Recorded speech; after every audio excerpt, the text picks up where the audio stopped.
US and Iran agree to provisional ceasefire with Tehran, saying it will reopen Strait of Hormuz.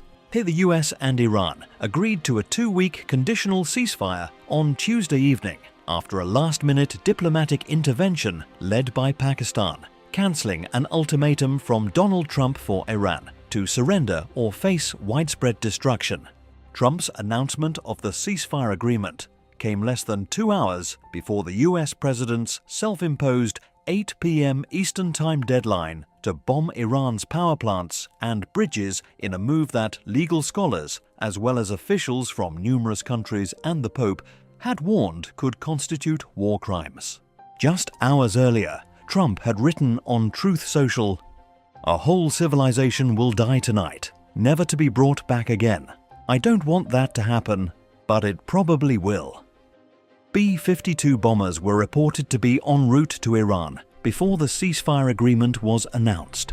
But by Tuesday evening, Trump announced that a ceasefire agreement had been mediated through Pakistan, whose Prime Minister Shehbaz Sharif had requested the 2-week peace in order to allow diplomacy to run its course. So, Trump's threatened destruction of Iran's power plants could be considered a war crime. President Donald Trump threatened to blow up every bridge and power plant in Iran, action that would be so far-reaching that some experts in military law said it could constitute a war crime.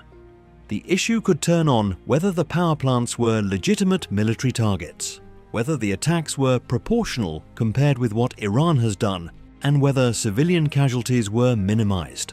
Trump's threat was so broad it did not seem to account for the harm to civilians, prompting Democrats in Congress, some United Nations officials, and scholars in military law to say such strikes would violate international law. The president's eventual actions often fall short of his all-encompassing rhetoric in the moment, but his warnings about the power plants and bridges were unambiguous both on Sunday and Monday, as he set a deadline of Tuesday night for Iran to open the Strait of Hormuz. A spokesman for UN Secretary-General Antonio Guterres on Monday warned that attacking such infrastructure is banned under international law. Even if specific civilian infrastructure were to qualify as a military objective, Stefan Dujarric said, an attack would still be prohibited if it risks excessive incidental civilian harm. A Southwestern Law School professor who served as a Judge Advocate General in the US Air Force said civilians are likely to die if power is cut to hospitals and water treatment plants. What Trump is saying is, we don't care about precision. We don't care about impact on civilians. We're just going to take out all of Iranian power generating capacity, the retired lieutenant colonel said. Shipping in the Strait of Hormuz, a choke point in the Persian Gulf through which 20% of the world's oil normally flows, has been all but halted, sending oil prices soaring and roiling the stock market. Trump said Monday that he's not at all concerned about committing war crimes as he continues to threaten destruction. He also warned that every power plant will be burning, exploding, and never to be used again. "I hope I don't have to do it," Trump added.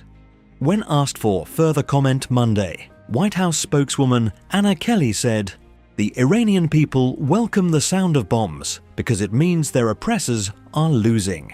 The Iranian regime has committed egregious human rights abuses against its own citizens for 47 years, just murdered tens of thousands of protesters in January, and has indiscriminately targeted civilians across the region in order to cause as much death as possible throughout this conflict." As the conflict has entered its second month, Trump has escalated his warnings to bomb Iran's infrastructure, including Karg Island, central to Iran's oil industry, and desalination plants that provide drinking water. In a Truth Social post on March 30th, Trump warned that the US would obliterate all of their electric generating plants, oil wells and Karg Island, and possibly all desalination plants, which we have purposefully not yet touched. On Easter Sunday, Trump threatened in an expletive-laden post that Iran will face Power Plant Day and Bridge Day, all wrapped up in one, while adding that you'll be living in hell unless the strait reopens. "This strikes me as clearly a threat of unlawful action," said Michael Schmidt, a professor emeritus at the US Naval War College and an international law professor at the University of Reading in Britain. "A power facility can be attacked under the laws of armed conflict if it provides electricity to a military base in addition to civilians," Schmidt said. "But the strike must not cause disproportionate harm to the civilian population, and you've done everything to minimize that harm. Harm does not include inconvenience or fear," said Schmidt, who has taught military commanders. "But it does mean severe mental suffering, physical injury, or illness." Schmidt said military commanders should consider alternatives, such as targeting a substation or transmission lines that feed electricity to a base before destroying an entire power plant.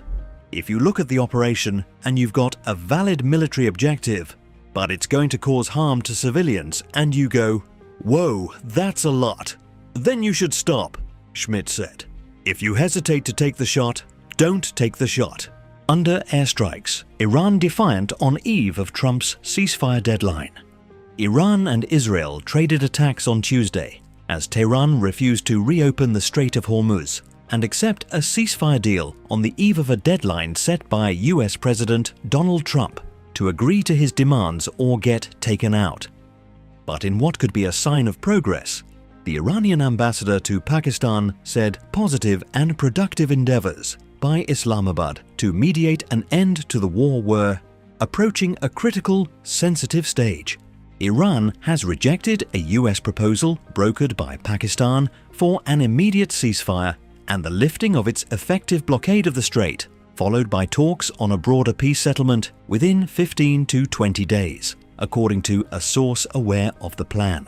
The Iranian response consisted of 10 clauses, including an end to conflicts in the region, a protocol for safe passage through the Strait of Hormuz, lifting of sanctions, and reconstruction, official IRNA news agency reported. On Monday, Trump said, "The entire country can be taken out in one night, and that night might be tomorrow night." He vowed to destroy Iranian power plants and infrastructure if Tehran refused to agree before the deadline. Without a deal, Trump said, "Every bridge in Iran will be decimated by midnight Eastern Daylight Time, and every power plant in Iran will be out of business, burning, exploding, and never to be used again." Iran calls for human chains around power plants as Trump's deadline nears. With US President Donald Trump's deadline rapidly approaching for Iran to reopen the Strait of Hormuz or face the massive bombing of the country's infrastructure, Iran on Tuesday urged youths to form human chains around power plants, and its president said 14 million people had answered calls to volunteer to fight. Trump has threatened to bomb all of Iran's power plants and bridges if Iran does not meet his Tuesday 8 p.m. Eastern Daylight Time deadline to allow shipping traffic to fully resume through the strategic waterway, through which a fifth of the world's oil transits in peacetime. "The entire country can be taken out in one night," Trump said. Trump has repeatedly extended previous deadlines, but suggested this one was final, saying he'd already given Iran enough extra time. Well before the deadline, renewed American and Israeli airstrikes hit targets across the country, killing nearly 36 people. Israel's military said it had attacked an Iranian petrochemical site in Shiraz, the second day in a row it had hit such a facility after striking an offshore plant at the South Pars natural gas field.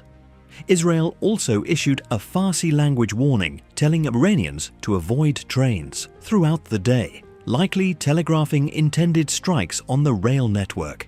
With the deadline hours away, Iran showed no signs of backing down, with President Masoud Pezeshkian posting on X that 14 million Iranians had answered state media and text message campaigns urging people to volunteer to fight in case of a ground invasion by the US and Israel, double previous figures.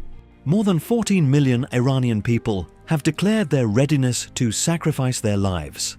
Pezeshkian wrote, "I too have been, am, and will remain ready to give my life for Iran." France joined a growing chorus of international voices calling for restraint, with Foreign Minister Jean-Noël Barrot saying, "Attacks targeting civilian and energy infrastructure are barred by the rules of war, international law. They would without doubt trigger a new phase of escalation, of reprisals, that would drag the region and the world economy into a vicious circle that would be very worrying and most of all, very damaging to our own interests," the minister said on France Info Television. Early Tuesday, Tehran launched 7 ballistic missiles at Saudi Arabia, which authorities said rained debris on the ground near energy facilities as they were intercepted.